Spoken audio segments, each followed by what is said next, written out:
निबंध लेखन। दिए गए कथनों को पढ़िए और समझिए। निबंध अंग्रेजी शब्द एस्से का हिंदी प्राय है। यह शब्द फ्रेंच भाषा का है तथा लेखन की महत्वपूर्ण विधा है। निबंध में अपने विचारों को क्रमबद्ध ढंग से सीमित शब्दों में प्रभावशाली ढंग से व्यक्त किया जाता है।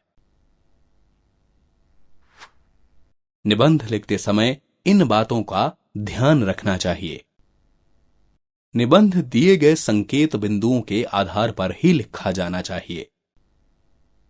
निबंध का प्रारंभ तथा अंत किसी सूक्ति, उद्धरण, काव्य पंक्ति आदि से करना आकर्षक लगता है। निबंध को अलग अलग अनुच्छेदों में विकसित करना चाहिए। निबंध के अंत में व्यक्त विचारों का निचोड़ प्रस्तुत किया जाना चाहिए। आगे विभिन्न विषयों से संबंधित कुछ निबंध दिए जा रहे हैं। होली, रंगों का त्योहार। संकेत बिंदु, भूमिका, पृष्ठभूमि, मनाने का ढंग, उपसंहार। भूमिका, जीवन चक्र अनवरत गतिशील रहता है। मनुष्य जब जीवन यात्रा के मार्ग में संघर्षों के कंटकों में भिंद जाता है तो वह थक जाता है, लेकिन जीवन का अर्थ थकना तो नहीं है। अतः अपने व्यस्त और संघर्षमय जीवन में से कुछ समय निकालकर वह त्योहारों के उल्लास और उत्साह, आनंद और उमंग में कल्लोल कर ऊर्जा और स्फूर्ति प्राप्त कर पुनः संघर्ष में कूद जाता है। हमारे त्योहार हमारे लिए आशा, आनंद, उल्लास और उमंग लेकर आते हैं। होली का त्योहार भी इसी प्रकार का त्योहार है। पृष्ठभूमि, होली का पर्व फागुन मास की पूर्णिमा को मनाया जाता है। होली के संबंध में एक कथा प्रचलित है। दैत्यराज हिरण्यकशिपु नास्तिक था तथा स्वयं को भगवान समझता था। दैत्यराज का पुत्र प्रहलाद भगवान का परम भक्त था। हिरण्यकशिपु ने अनेक प्रकार के कष्टों के द्वारा उसका अंत करना चाहा, लेकिन सब व्यर्थ। अंत में उसे एक उपाय सूझा। उसकी बहन होलिका को अग्नि जला नहीं सकती थी। अपने भाई के कहने पर वह प्रहलाद को लेकर अग्नि में बैठ गई, परंतु उसका वरदान उसके लिए अभिशाप सिद्ध हुआ। होलिका जलकर राख हो गई, पर प्रहलाद का बाल भी बांका ना हुआ। तभी से इस घटना की याद में होली जलाई जाने लगी। मनाने का ढंग, यह पर्व बैसाखी के समान ऋतु परिवर्तन का ही त्योहार है। किसान अपनी पकी फसल को देखकर फूले नहीं समाते। होली की रात्रि में होलिका दहन के अवसर पर वे नए अनाज की बालों को भूनकर उसके दानों को सब में बांटते हैं तथा आपसी वैर भाव भुलाकर एक दूसरे से गले मिलते हैं।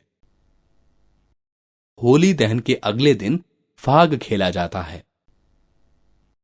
लोग नाचते गाते एक दूसरे को गुलाल लगाते हैं। बच्चे पिचकारियों में रंग भर भर कर एक दूसरे पर डालते हैं। चारों ओर मौज मस्ती और उल्लास का वातावरण होता है।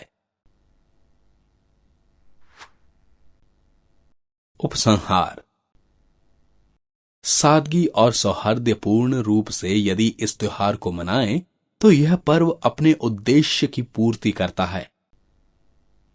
लोगों के मन में प्रेम का भाव भरकर भेदभाव, ऊंच नीच, घृणा का भाव दूर करता है। विशेषतः आज के संदर्भ में लोगों को व्यस्तता से समय निकालकर मित्रों और समाज के बीच मिलने का अवसर प्राप्त होता है। हमारे राष्ट्रीय पर्व, संकेत बिंदु। अर्थ, हमारे राष्ट्रीय पर्व, मनाने के कारण तथा ढंग, महत्व एवं संदेश। राष्ट्रीय पर्व से अभिप्राय। पर्व हमारे जीवन में उल्लास, उमंग और आनंद का संचार करते हैं। ये हमें एकता का संदेश भी देते हैं। हमारे देश में अनेक पर्व मनाए जाते हैं। जिन पर्वों का संबंध संपूर्ण राष्ट्र से होता है वे राष्ट्रीय पर्व कहलाते हैं। हमारे राष्ट्रीय पर्व हैं गणतंत्र दिवस 26 जनवरी, स्वतंत्रता दिवस 15 अगस्त, गांधी जयंती 2 अक्टूबर। ये तीनों हमारे राष्ट्रीय पर्व हैं।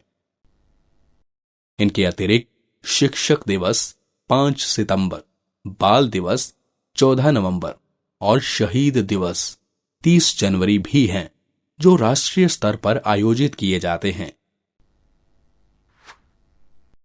मनाने के कारण तथा ढंग। गणतंत्र दिवस प्रतिवर्ष 26 जनवरी को मनाया जाता है।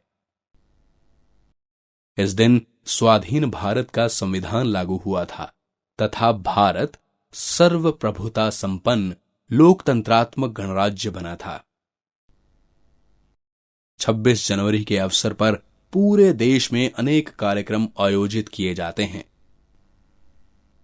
भारत की राजधानी दिल्ली में एक विशेष परेड का आयोजन किया जाता है, जिसमें राष्ट्रपति महोदय सेना के तीनों अंगों की सलामी लेते हैं। राजपथ पर आयोजित इस कार्यक्रम में शस्त्रास्त्र का प्रदर्शन, लोक नृत्यकों के नृत्य, स्कूली बच्चों के सांस्कृतिक कार्यक्रम तथा विभिन्न राज्यों की सांस्कृतिक झांकियां विशेष आकर्षण का केंद्र रहती हैं। स्वतंत्रता दिवस पर भी पूरे देश में स्थान स्थान पर ध्वजारोहण किया जाता है। देश के शहीदों को श्रद्धांजलि दी जाती है तथा अनेक कार्यक्रम भी आयोजित किए जाते हैं। दिल्ली के ऐतिहासिक लाल किले के प्राचीर पर भारत के प्रधानमंत्री ध्वजारोहण करते हैं तथा राष्ट्र को संबोधित करते हैं। 2 अक्टूबर को गांधी जयंती के अवसर पर राष्ट्रपिता महात्मा गांधी को याद किया जाता है। उनकी समाधि राजघाट पर सर्वधर्म प्रार्थना सभा का आयोजन किया जाता है। स्थान स्थान पर मेले तथा गांधी जी के जीवन से संबंधित अनेक कार्यक्रम आयोजित किए जाते हैं। 30 जनवरी को गांधी जी को श्रद्धांजलि दी जाती है। पूरे देश में उनके सम्मान में प्रातः 11 बजे 2 मिनट का मौन रखा जाता है। महत्व एवं संदेश। इन राष्ट्रीय पर्वों का बहुत महत्व है।